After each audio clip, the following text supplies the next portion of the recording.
Et bienvenue à toi sur cette nouvelle vidéo. Aujourd'hui, je vais te montrer 7 astuces pour éviter de te faire hacker tes fonds en DeFi, donc en finance décentralisée. Si tu aimes bien la finance décentralisée, je t'invite à t'abonner à cette chaîne et à liker cette vidéo. On se retrouve directement sur mon écran et c'est parti.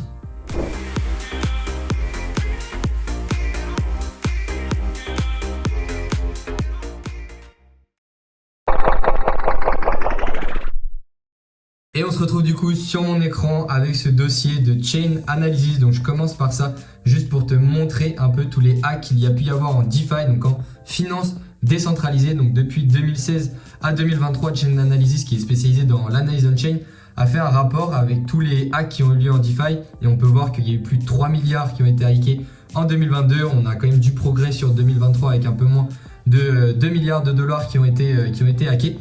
Et du coup, vis-à-vis de ça, on a aussi d'autres histoires qui sont arrivées cette année. Donc, par exemple, Ledger Connect Kit qui s'est fait hacker très simplement en fin d'année 2023. C'était en décembre de l'année 2023. Donc, il y avait une pop-up en fait qui apparaissait au-dessus de la pop-up officielle des applications décentralisées. Et quand tu quand tu connectais en fait ton wallet très simplement décentralisé à cette fausse pop-up, tu te faisais hacker tes fonds.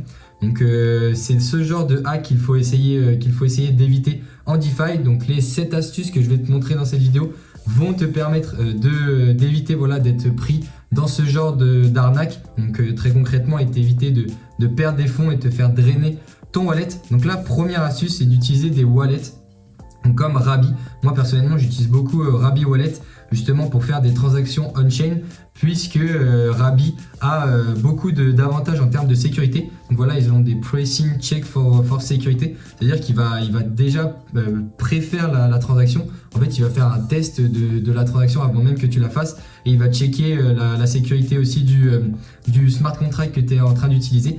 Si jamais le smart contract que tu es en train d'utiliser peut être frauduleux, et bien du coup tu vas avoir une petite pop-up en haut à droite, comme on peut le voir sur l'écran, qui va apparaître, et du coup ça va te mettre un warning comme quoi attention, c'est potentiellement un smart contract frauduleux, et du coup tu pourras potentiellement revoke la transaction avant de la passer. Ensuite, ce qu'on peut voir ici, c'est qu'il y a un security check, donc comme je l'ai dit, qui est sur 3 niveaux, c'est-à-dire qu'on a warning, donc comme on a pu le voir sur cet écran. Donc ça c'est vraiment le niveau de base. Ensuite on passe à danger, et ensuite on passe à forbidden, c'est-à-dire que c'est interdit de faire de la transaction avec ce token ou avec ce smart contract. Moi personnellement ça m'est encore jamais arrivé de voir le forbidden, mais le danger oui. Donc c'est ce genre de wallet pour moi qui sont hyper intéressants à utiliser justement pour éviter de faire de mauvaises transactions. La deuxième astuce à faire, c'est bien évidemment d'aller utiliser des applications décentralisées qui sont très utilisées, parce que potentiellement quand il y a beaucoup de fonds sur une application décentralisée, ça veut dire qu'elle a été beaucoup auditée, beaucoup battle testée, et du coup vis-à-vis de ça, ça va être plus intéressant pour toi d'aller sur ce genre d'application décentralisée. Donc très simplement, comment tu peux faire? Tu peux aller sur defilama.com. Donc c'est un outil très utile en DeFi et très connu.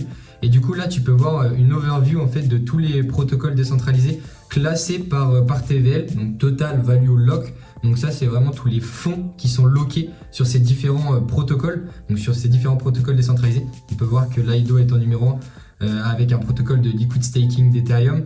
Ensuite on a Maker, Aave, Eigenlayer, Justland, Uniswap. Et en fait on peut voir que tous ces protocoles là ont du coup été sûrement plus battle testés, ou ont eu beaucoup de succès, parce que il y a beaucoup de fonds dessus.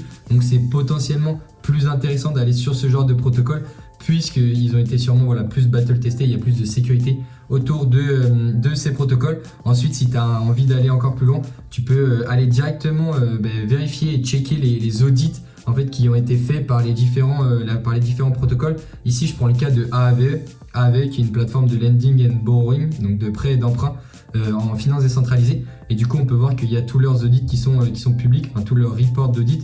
Et du coup tu peux aller directement checker ce qui s'est dit, ou s'il y a eu des warnings sur ces audits là, donc dans ces différents dossiers. Donc ça c'est quelque chose en plus à faire, mais ça peut t'éviter d'utiliser potentiellement des protocoles frauduleux. Si tu vois qu'il n'y a pas d'audit, si tu vois que ça fait justement longtemps que ça a été audité, il faut que tu fasses attention.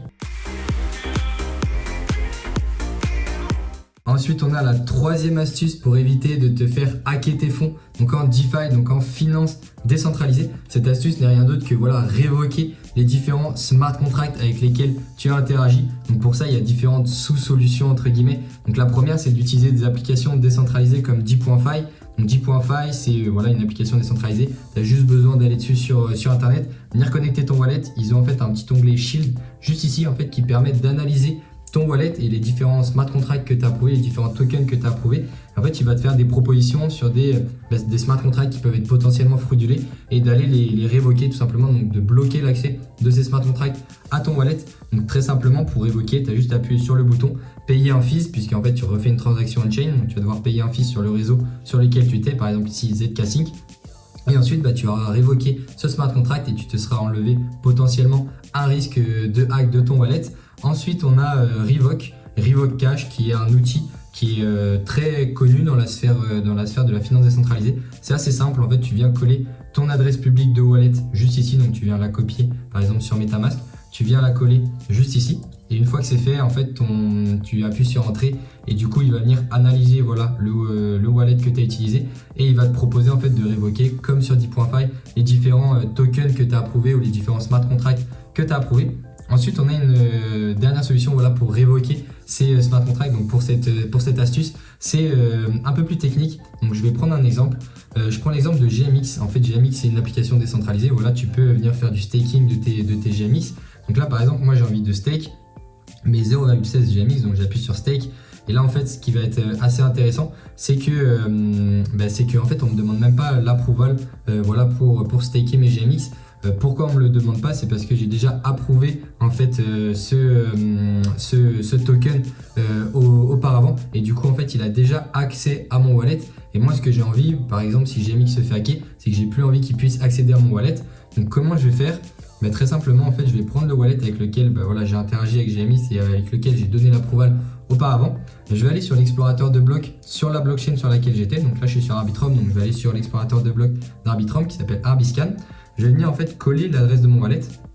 Et en fait, très simplement, quand tu colles l'adresse de ton wallet dans un explorateur de blocs, tu as toutes les transactions passées qui sont montrées. Donc là, on peut voir que voilà, j'ai fait différentes interactions avec ce wallet-là et dont l'approval qu'on peut voir ici il y a 10 jours.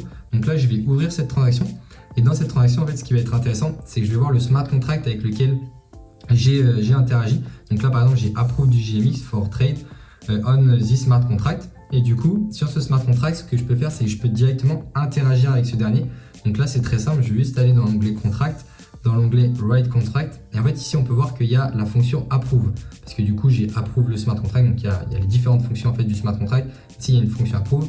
Et là, du coup, tu peux rentrer en fait ton adresse, enfin ta spender adresse, donc l'adresse avec laquelle tu as approuvé. Et en fait, on a l'amount en dessous. Donc ici, si tu rentres l'amount 0, en fait, ça va révoquer l'accès du coup à ce smart contract de la part de ton wallet. Donc en fait, si tu mets un amount 0 avec ta spender adresse, très simplement, du coup, ça va révoquer l'accès pour ce smart contract là à ton wallet. Et du coup, tu as juste à write ensuite le contrat. Je ne vais pas le faire parce que moi, ça va me coûter des fees. Donc bien sûr, toi aussi, ça te coûtera des fees si tu as envie de faire ça. Mais ça peut être une dernière solution si tu as vraiment envie de révoquer l'accès d'un smart contract à ton wallet pour le faire.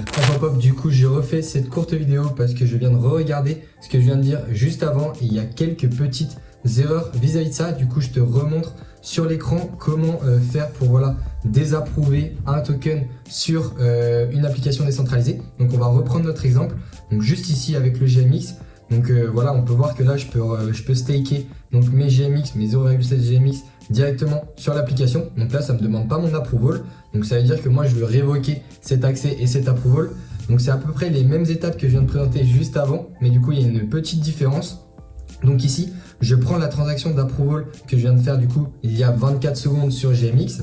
Donc là, en fait, le contrat que j'ai pris juste avant, c'était celui-là, mais c'était le mauvais. Mais c'est bien en fait le contrat du token qu'il faut prendre. Une fois que tu as copié le contrat du token en fait que tu veux désapprouver, tu vas devoir le rentrer juste ici, donc sur la barre de recherche. Tu vas donc arriver sur le contrat du token et c'est sur ce contrat-là que tu vas écrire.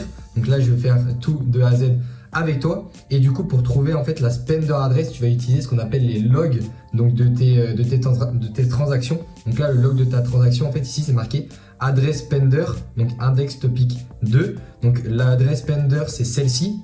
Et du coup, c'est pas ton adresse de wallet qui se trouve ici, mais c'est bien celle-ci qui est liée à la transaction que tu as fait. Toi, ton adresse owner, c'est bien celle-ci, donc ça c'est celle de ton wallet, mais l'adresse Pender, c'est bien celle-ci. Donc, et ensuite, tu as la unit value 256 qui est celle-ci.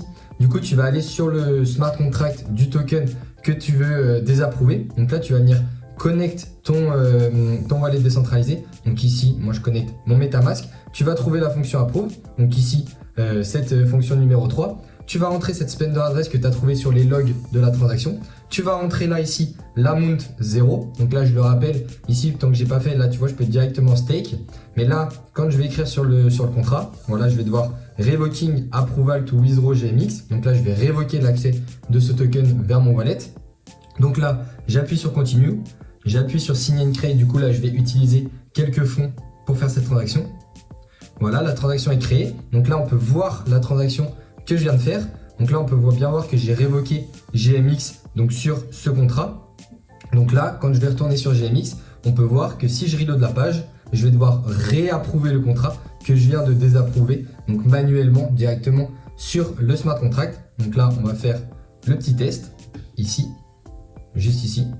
Donc là, on enter le monte.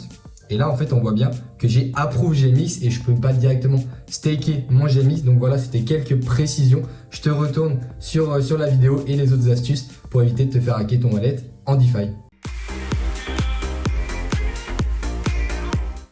Ensuite, la quatrième astuce, donc c'est d'utiliser ce qu'on appelle des extensions qui vont te protéger.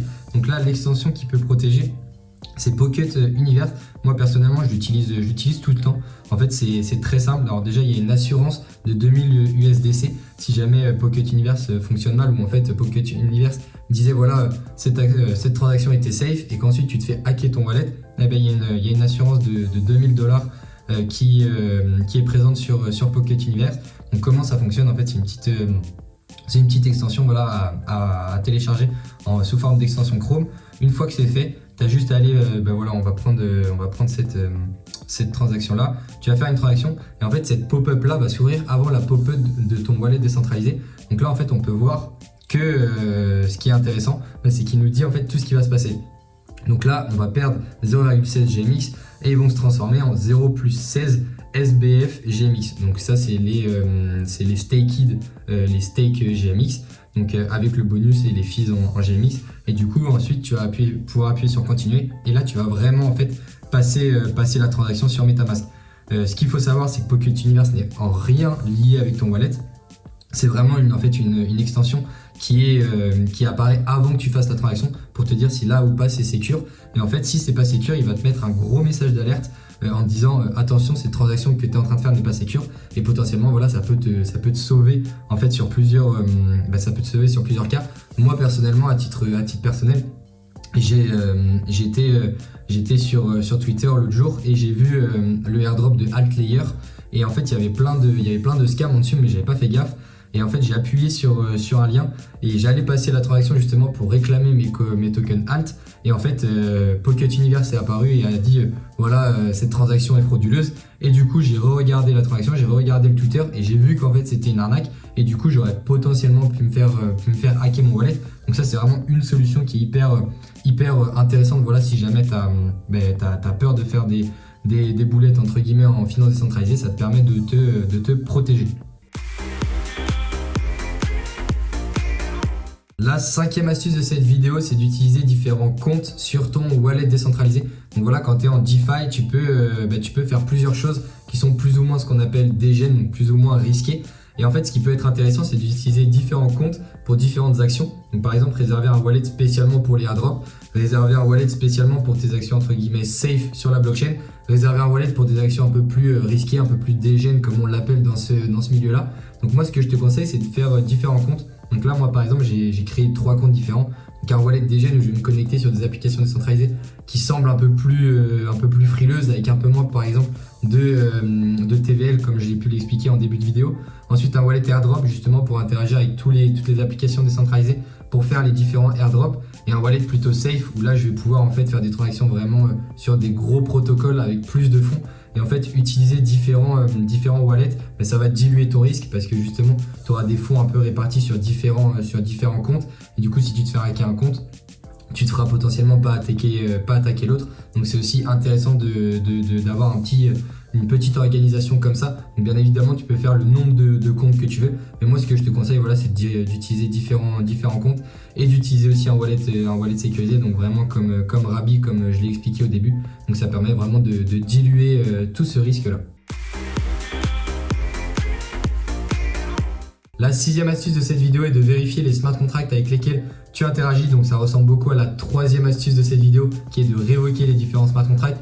Ici en fait on vient faire autre chose, on vient vraiment vérifier les contrats. Donc là si tu as des compétences en développement, donc en Solidity ou en Cairo, ça dépend de la blockchain que tu utilises, tu peux directement aller vérifier en fait les contrats, parce que la majorité en fait sont open source sur les différentes blockchains. Donc ça tu peux voir directement sur l'explorateur de blocs. Mais j'imagine que tu n'as potentiellement pas ces compétences-là. Moi non plus, j'ai pas de compétences en Solidity ou autre.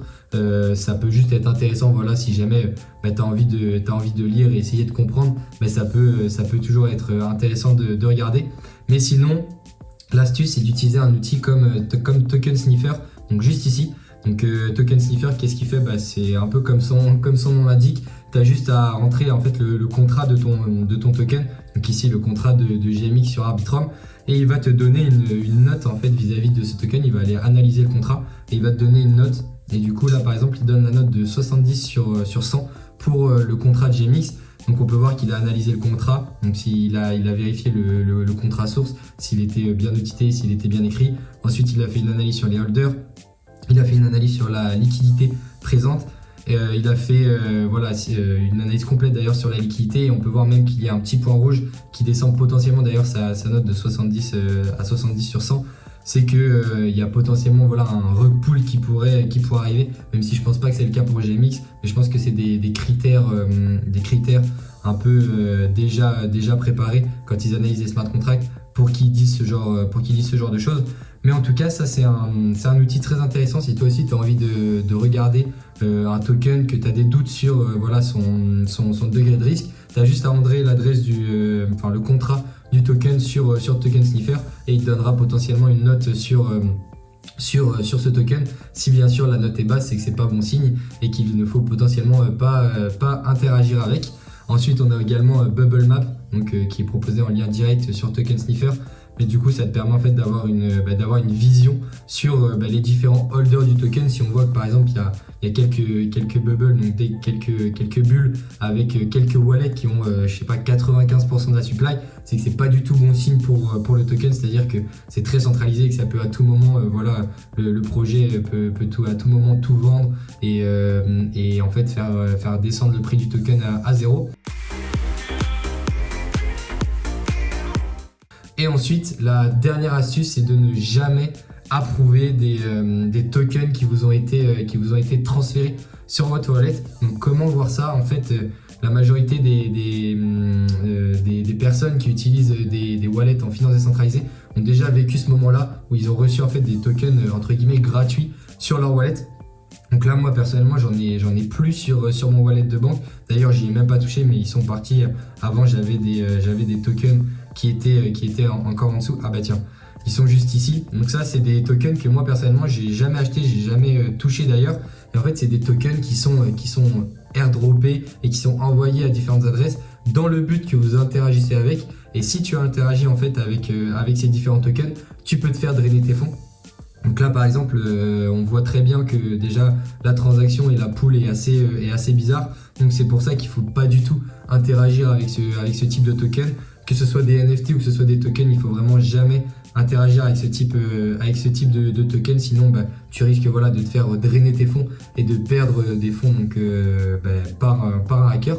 Donc ça c'était la dernière astuce de ces 7 astuces pour éviter de te faire hacker tes fonds en finance décentralisée. J'espère que ces 7 astuces t'ont potentiellement aidé à éviter de te faire voler tes fonds en finance décentralisée. Si tu as aimé cette vidéo, je t'invite à laisser un like et à t'abonner à cette chaîne YouTube. Moi je te dis à la prochaine. Ciao.